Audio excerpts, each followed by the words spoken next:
Pagpatuman sa citywide QR code system sa Cagayan de Oro City, nakatagdang sugda na karong bulana. Dugang detalye sa report ni Cyril Chavez.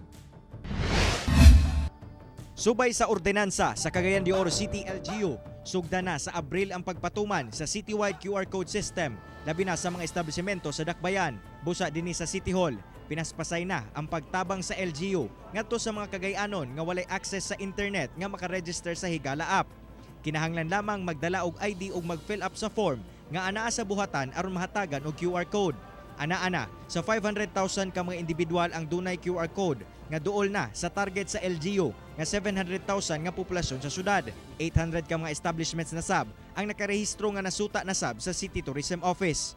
Wala pa ni siya corresponding penalty no kay dairan pa man kay para makita nato unsay mga issues o dangan po nato higayon kaniya itong mga katawan nga maka-register pa sa Higala app. Sulod sa usa ka semana, himuon ang dry run una ipatuman ang no QR code no entry sa mga establishmento sa syudad. Sulutan ng mga establishmento nga dili magpatuman sa QR code system nga gikan sa 1,000 pesos hangtod 5,000 pesos o di bakaha revocation sa business permit ang multa. Ang mga mameke o QR code pamultahon gikan 500 pesos hangtod 1,500 pesos.